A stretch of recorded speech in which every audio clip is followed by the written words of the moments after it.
and that is courts with criminal jurisdiction. That's the fifth part of the second lesson.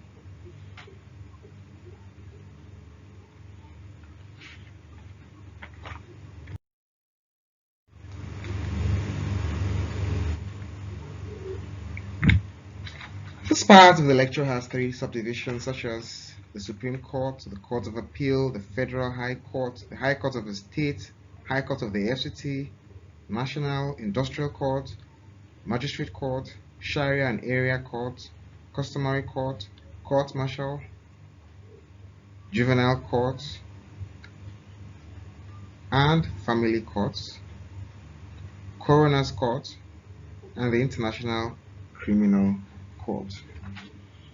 For each of these 13 courts, we will be considering first, how the courts were established, second, their composition and constitution, third, the appointment of magistrates, judges, or justices, that is the heads of those courts and members of the adjudicating panel where there is more than one head, by whatever nomenclature that they may be called.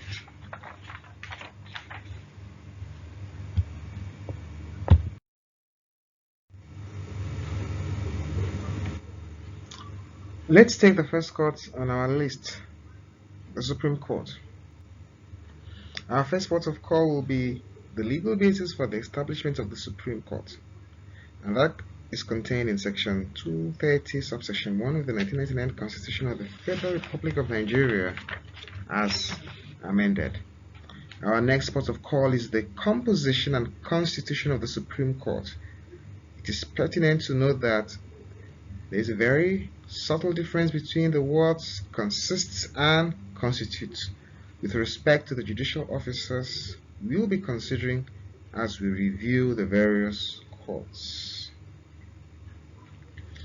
Section 230, subsection 2 of the 1999 Constitution of the Federal Republic of Nigeria as amended says of its composition, the Chief Justice and such number of justices not exceeding 21. It would seem then that composition has to do with the total number of justices permitted by the Constitution. Section 234 of the 1999 Constitution of the Federal Republic of Nigeria as amended tells us about the Constitution, and it provides that the Supreme Court is duly constituted by 5 justices of that court ordinarily. It also tells us that it is duly constituted by 7 justices of that court, that is the full court, if 1. Hearing appeals with respect to the interpretation of the Constitution, 2. Hearing appeals on whether any of the provisions relating to fundamental human rights has been, is being, or is likely to be contravened, and 3. If it is exercising its original jurisdiction. It would seem then that constitution has to do with the formation of the Supreme Court. For want of a better expression, to give it legal or constitutional flavor to adjudicate a matter or matters. Our next point of call is appointment. When studying these aspects of the operations of the Supreme Court, one needs to know the minimum qualifications to be considered a justice of the Supreme Court in the first place, as well as the steps that the executive or appointing power must follow for the appointment to be in line with the law. For the Supreme Court, the minimum qualifications are contained in Section 231, subsection 3 of the 1999 Constitution of the Federal Republic as amended. While the procedures for appointment are contained in Section 231, subsection 2 of the 1999 Constitution of the Federal Republic of Nigeria as amended. So, the Chief Justice of Nigeria is appointed by the President on the recommendation of the National Judicial Commission, subject to the confirmation of the Senate. That's found in Section 231, subsection 1. Other justices of the Supreme Court are appointed by the President on the recommendation of the National Judicial Commission, subject to the confirmation of the Senate. Please, you can cross-check that at Section 231, subsection 2. To be appointed Chief Justice of Nigeria or a Justice of the Supreme Court, the individual must fulfill the following conditions. First, be a lawyer, and 2, 15 years post-call minimum. That brings us to the end of our consideration of the Supreme Court.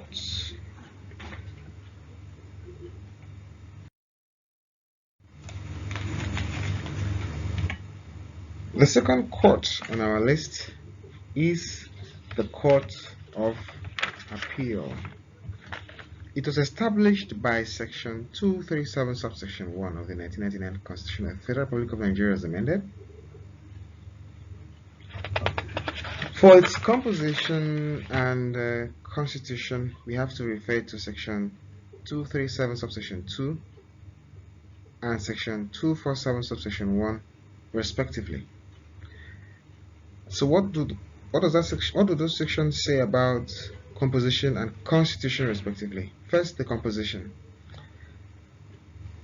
It is composed of the President of the Court of Appeal plus a number of other justices not less than 49, provided that not less than 3 shall be learned in Islamic personal law and not less than 3 shall be learned in customary law. Now, onto the constitution of that court. It is duly constituted by 3 justices of that court, if exercising its original jurisdiction and if exercising its appellate jurisdiction. It is duly constituted by not less than 3 justices of that court, learned in Islamic personal law, if exercising its appellate jurisdiction in reviewing a decision of the Sharia Court of Appeal. Please refer to Section 239, subsection 2. Well, that relates to its civil jurisdiction, not criminal anyway. It is duly constituted by not less than 3 justices of that court, learned in customary law, if exercising its appellate jurisdiction in reviewing a decision of the Customary Court of Appeal. Please refer to Section 247, subsection 1. But then again, this has to do with civil jurisdiction, not criminal jurisdiction.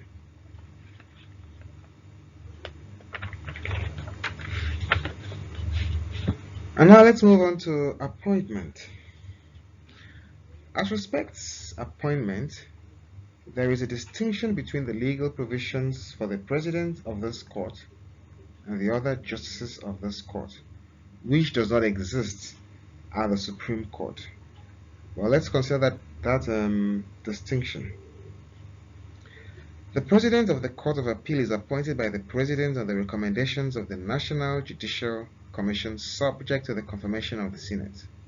Other justices of the Court of Appeal are appointed by the President on the recommendation of the National Judicial Commission. However, their appointment is not subject to the Senate's confirmation. As respects the minimum standards to be met for consideration or to be appointed as the Justice of the Court of Appeal, the individual must be 1, a lawyer, 2, 12 years post-call minimum. Please refer to Section 238, subsection 1 for provisions on the President of the Court of Appeal, and Section 238, subsection 2 for the other justices of the Court of appeal.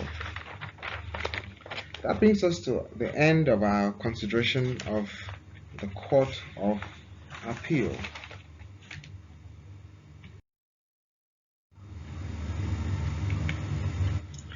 The third court on our list is the Federal High Court. It was established by Section 249 of the 1999 Constitution. For its composition, let's refer to Section 249, subsection 2 of the 1999 Constitution as amended, which tells us that it is composed of a chief judge plus such number of judges as the National Assembly prescribes in its enabling act from time to time. For its constitution, we must refer to Section 253, which tells us that it is duly constituted by at least one judge of that court. Let's move on to appointment. The Chief Judge is appointed by the President on the recommendation of the National Judicial Commission, subject to confirmation of the Senate. Please refer to Section 250, subsection 1 and 2. The other judges are appointed by the President on the recommendation of the National Judicial Commission. However, their appointment is not subject to the Senate's confirmation. Please refer to Section 250, subsection 2 of the Constitution. As respects the minimum standard to be met for constitutional appointment,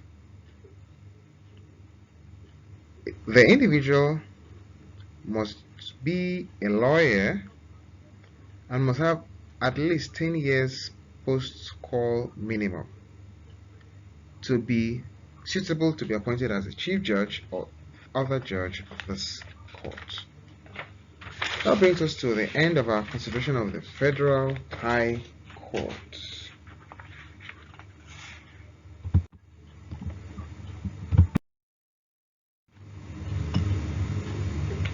The fourth court on our list is the High Court of a State.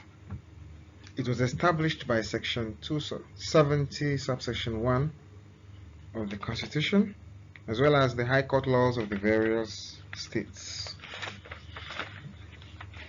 For its composition, we must refer to Section 270, subsection 2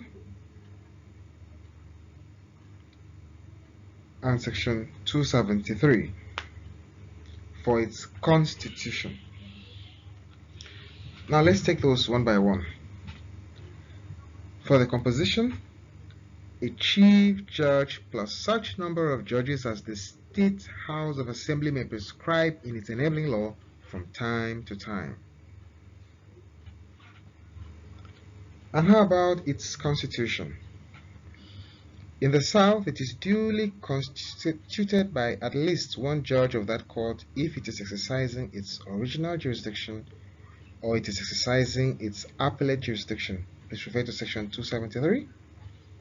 In the North, it is duly constituted by at least one judge if it is exercising its original jurisdiction, but it is duly constituted by at least two judges if exercising its appellate jurisdiction. Let's take its appointment. As respects appointment, the position of the State High Court is the same as the position of the Court of Appeal and the Federal High Court. However, the distinction is that instead of the President, we have the Governor, and instead of the National Assembly, we have the State House of Assembly. And that is why the Constitution tells us that the Chief Judge is appointed by the Governor on the recommendation of the National Judicial Commission, subject to the confirmation of the State House of Assembly. The other judges are appointed by the Governor on the recommendation of the National Judicial Commission. However, their appointment is not subject to the State House of Assembly's confirmation. Now, what are the minimum conditions to be appointed or considered for appointment as a judge? 1. Be a lawyer, and at least 10 years post-call minimum. You can refer to section 271 for provisions on that.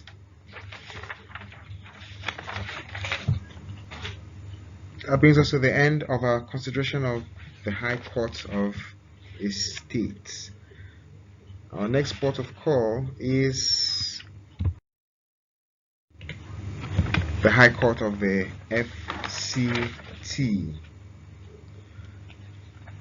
For its establishment, the High Court of the FCT is the fifth court we'll be considering.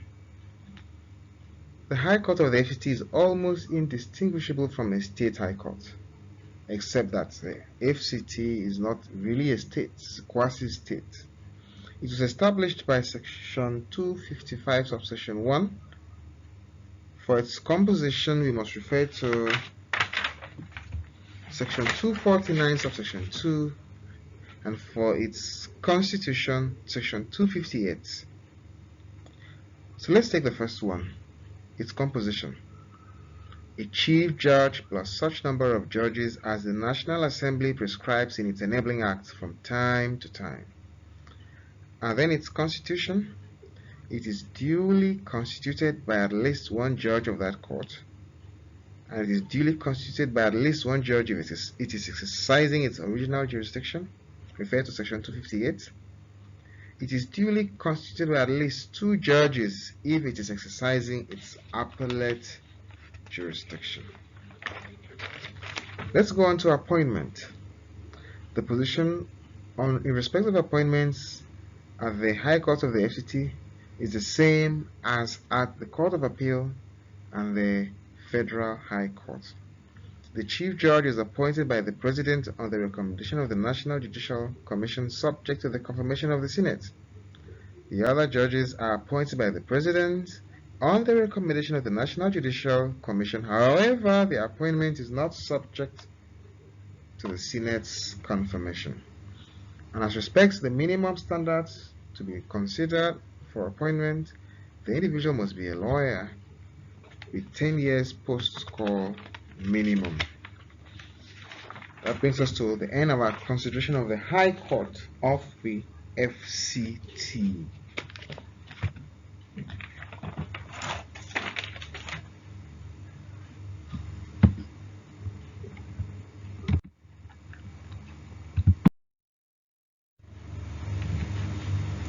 The sixth court on our list is the National Industrial Court. Let's trace the history behind its establishment. On the screen, you can see that we have the Trade Disputes Act of 1976, which was formerly a decree. Next, we have the Trade Disputes Amendment Act of 1992, also formerly a decree. And currently, we have the Section 254A, subsection A, subsection 1 of the 1999 Constitution, and Section 1, subsection 1 of the National Industrial Court Act of 2006. The screen shows the legislation that led to the establishment of the court from the earliest to the most current. However, understanding the history behind this court is essential to properly answering any questions relating to this court, and more importantly, appreciating the unique role this court plays. Let us begin by considering the jurisdiction of the National Industrial Court before the coming into force of the National Industrial Court Act of 2006. Then, Sections 14, 15, 16, 17, 18, and 20 of the Trade Disputes Act vested power on the Minister of Labor and Productivity or any aggrieved party to refer labor disputes to the National Industrial Court, either for outright adjudication or for the interpretation of an arbitral award. Section 7 and 8 of the Trade Union Act provided that where the Registrar of Trade cancels the registration of a trade union, which registration is in existence on the date specified in the notice of cancellation, any official or member of the trade union may within 30 days thereof appeal to the appropriate court to make appropriate order on the purported cancellation. And Section 54 of the Trade Union Act defines appropriate court to mean the Industrial Arbitration Panel or the National Industrial Court, as the case may be. But after the coming into force of the National Industrial Court Act of 2006 and the Section 254, subsection C, subsection 1 of the Constitution, Third Alteration Amendment Act of 2010, Section 7 of the National Industrial Court Act conferred on the National Industrial Court exclusive jurisdiction to adjudicate civil cases and matters relating to labor, industrial, trade union, industrial relations, environment and conditions of work, health, safety, welfare of labor, and matters incidental thereto, among others. If you take a look at Section 254, subsection C, subsection 1, you will see that it also covers criminal matters.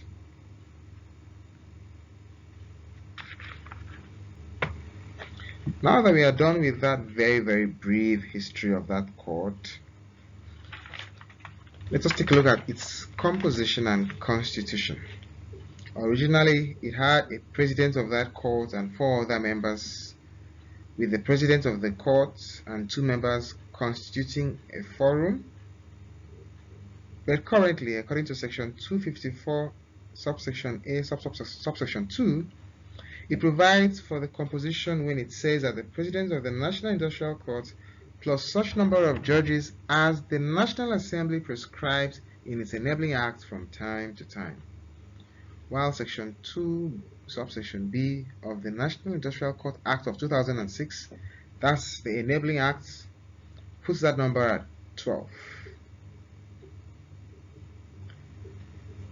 Another relevant provision in construing the composition is the fact that according to the National Industrial Court Act of 2006, the National Industrial Court of Nigeria is composed of a president and not less than 12 judges, provided that 1/3 of the judges appointed are compliant with Section 2, subsection 4, subsection B of the National Industrial Court Act, which holds that to qualify as a judge, one must be a graduate with 10 years post-qualification, and secondly, someone that has considerable knowledge and experience in the law and practice of industrial relations and employment conditions in Nigeria. Now, let's move on to its constitution, the constitution of that court. According to Section 254, subsection E, subsection 1, it provides for the constitution and it makes clear that the National Industrial Court of Nigeria is duly constituted by a single judge ordinarily, or it may be constituted by 3 judges if the President of the National Industrial Court of Nigeria so decides. You can refer to 254E1. It is also duly constituted by a single judge in the exercise of its criminal jurisdiction, and for that 254E2. Now let's treat appointments of judges of the National Industrial Court. The President of the National Industrial Court is appointed by the President on the recommendation of the National Judicial Commission, subject to the confirmation of the Senate. 254B1. Other judges of the National Industrial Court are appointed by the President on the recommendation of the National Judicial Commission. 254B2. To be appointed the President of the National Industrial Court or a judge of the National Industrial Court, the person must fulfill the following conditions: be a lawyer, 10 years post-call minimum, have considerable knowledge and experience in the law and practice of industrial relations and employment conditions in Nigeria. That brings us to the end of our consideration of the National Industrial Court.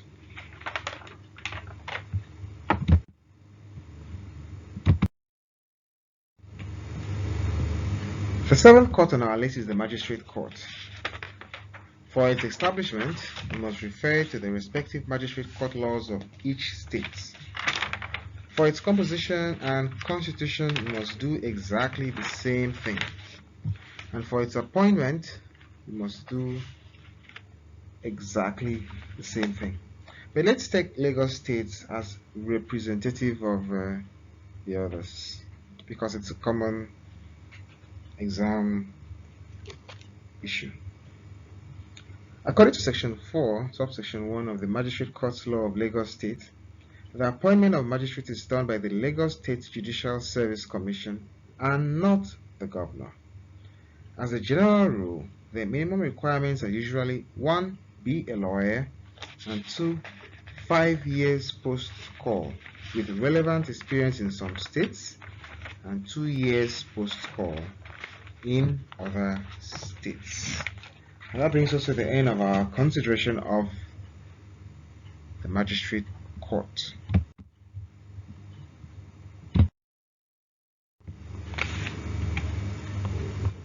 The 8th court on our list is the Sharia or Area Courts. Well, for their establishment, you must turn to the respective laws in operation in the respective states. Same thing has to be done for its composition and constitution, and same thing has to be done for their appointments.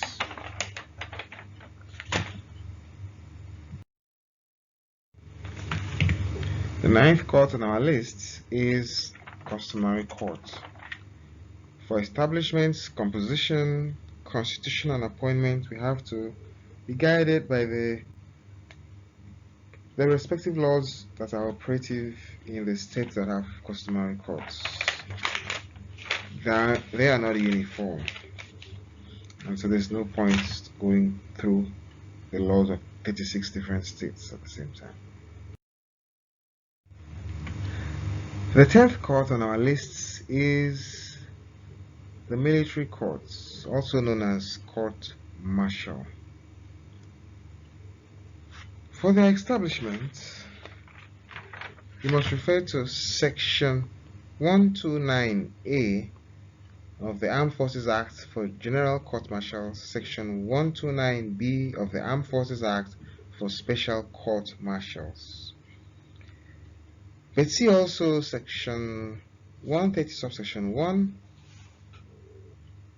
and Section 130 subsection 2 for additional provisions on general court martials, as well as Section 130 subsection 3 of the Armed Forces Act for special court martial additional provisions.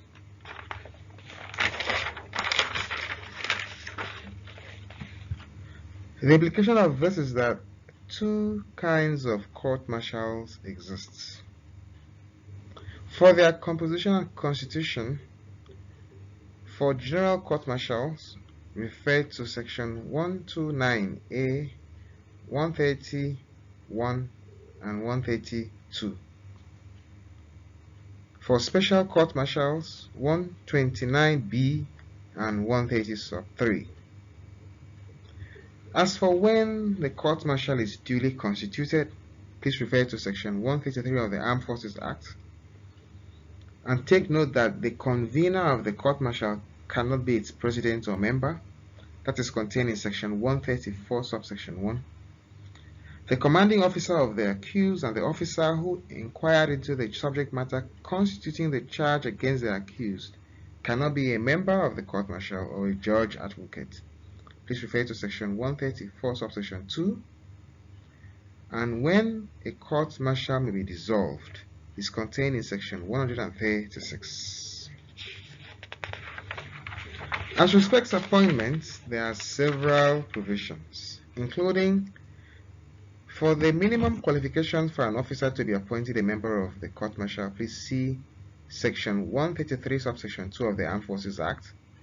For the minimum qualifications to be appointed the President of a court-martial, please see Section 133, subsection 3 of the Armed Forces Act. How appointment of members other than the President may be carried out is contained in Section 133, subsection 4. Appointment of a judge advocate is contained in Sections 133, subsection 5 and 6. If a court-martial is held at a location without officers meeting the minimum qualifications stipulated by this Act, who may be appointed and how is covered by Section 133, subsection 7.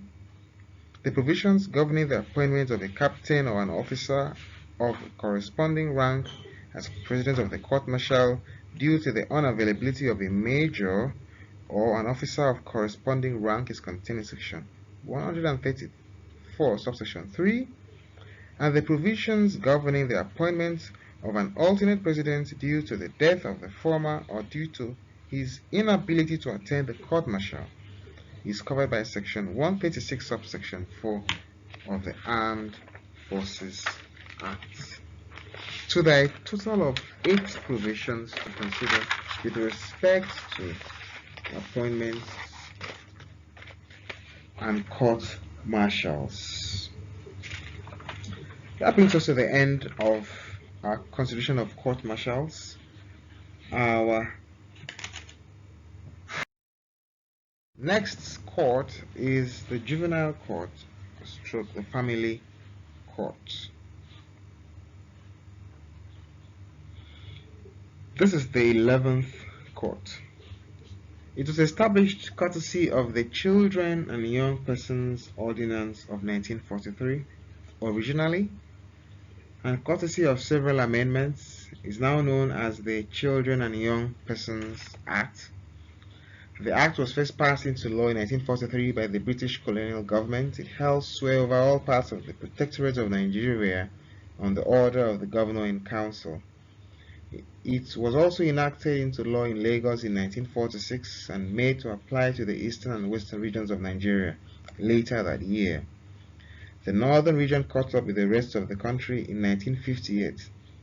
Nowadays, nearly every state has a Children and Young Persons Law, also known as CYPL. Also relevant to this discussion is the Child's Right Act. Section 149 of the Child's Right Act of 2003 establishes the family courts for each state of the Federation and the FCT. Section 154 of the Child's Right Act provides for the creation of a family court at 2 levels, that is, the court as a division of the High Court at the High Court level, and the court as a division of the Magistrate Court at the Magistrate level. A couple of states have passed the Child's Right Act, at least 25 as at our last count. These days it seems that the juvenile courts are not allowed anymore by the ordinary courts to exercise jurisdiction over all children who are accused of criminal offences, except those children who are charged jointly with adults and children who are charged with homicide, who may be tried as adults in the ordinary courts.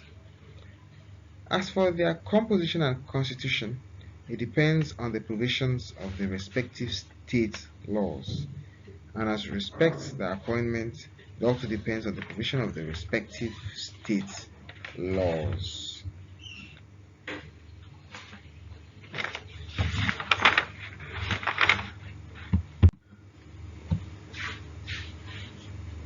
This overview of the Family Court and the Child's Rights Act was brought to you courtesy of a publication of Professor Isabella Okagboe in an article entitled Children in Conflict with the Law, the Nigerian Experience.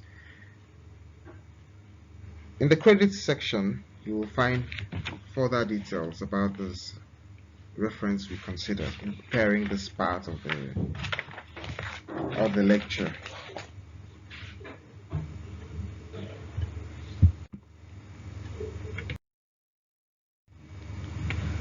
The 12th court on our list is the Coroner's Court.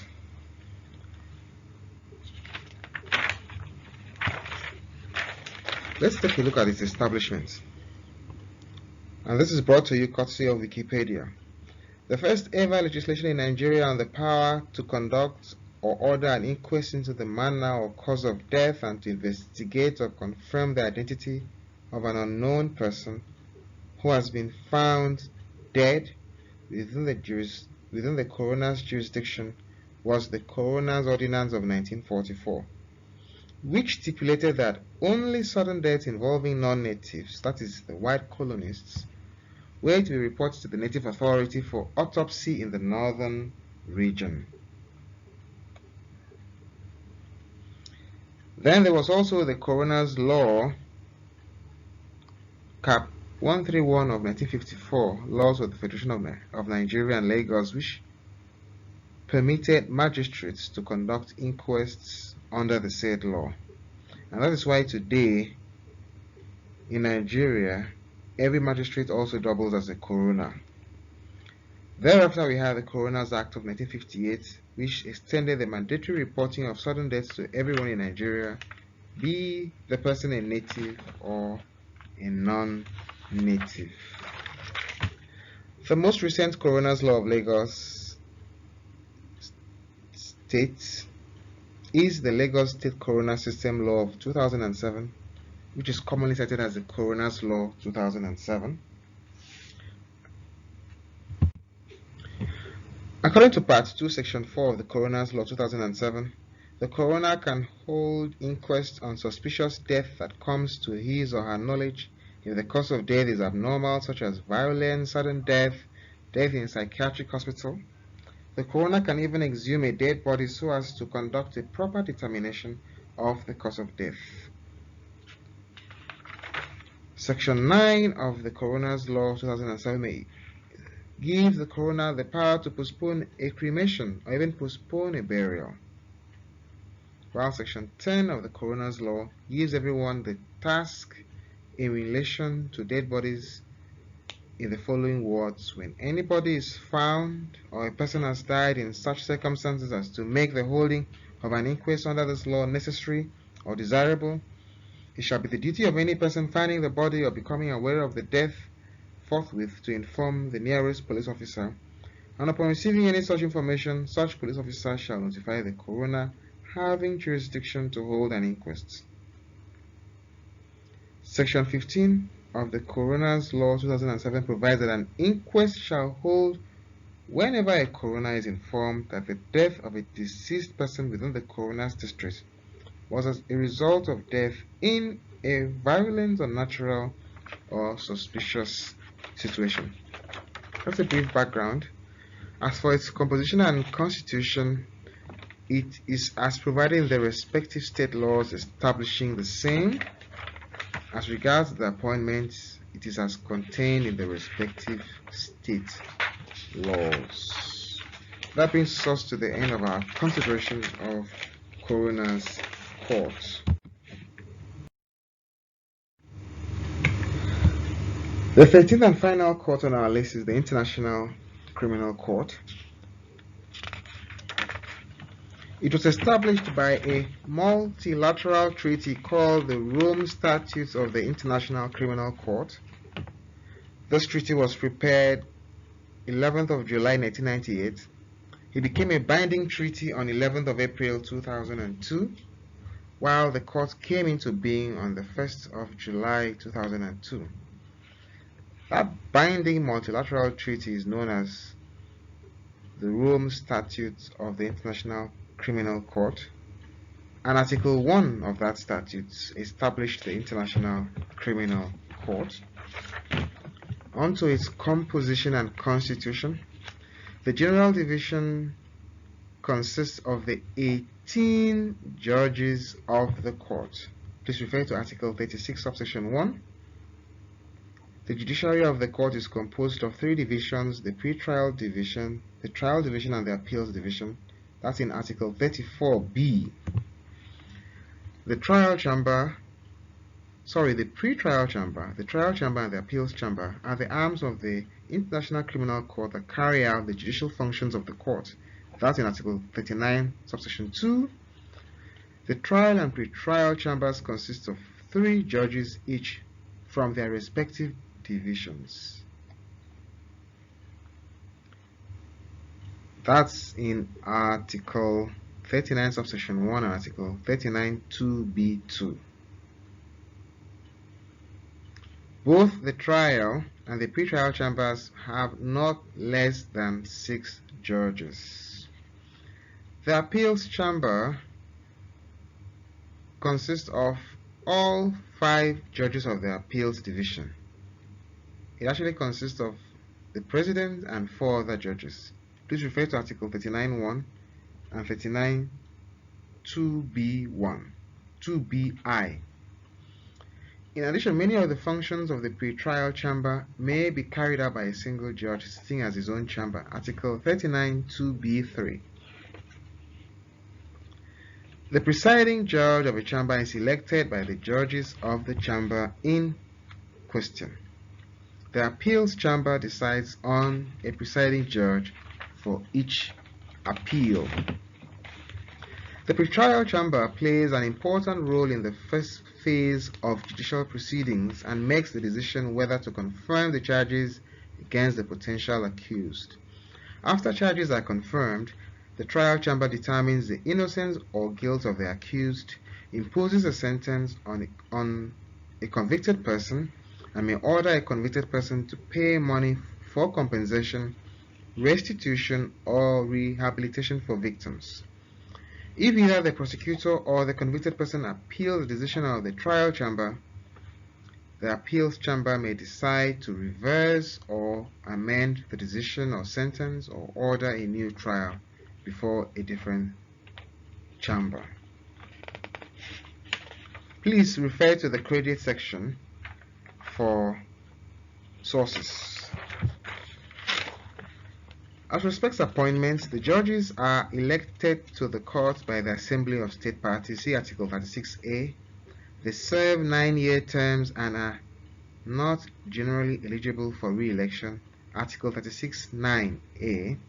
All judges must be nationals of state parties to the multilateral treaty, Article 36 sub 4, and no 2 judges may be nationals of the same state, Article 36 sub 7. Judges must be persons of high moral character, impartiality, and integrity who possess the qualifications required in their respective states for appointment to the highest judicial offices, Article 36 3A. They must also possess criminal law and procedure competency, that's Article 36 3B1. They must also possess international law competencies in international humanitarian law and the law of human rights, Article 36 3B2. They must also possess language proficiency in the working languages of the court, Article 36 3C. That brings us to the end of our consideration of courts of criminal jurisdiction and also the end of lecture 2 as well.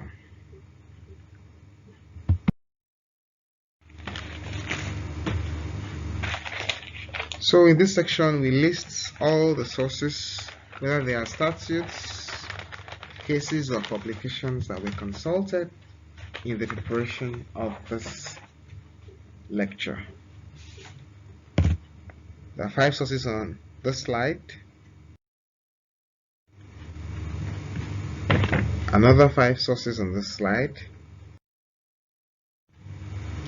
Another 5 sources on this slide. Another 5 sources on this. Another 5 sources on the slide, mostly journals and articles. Another 5 sources on this slide.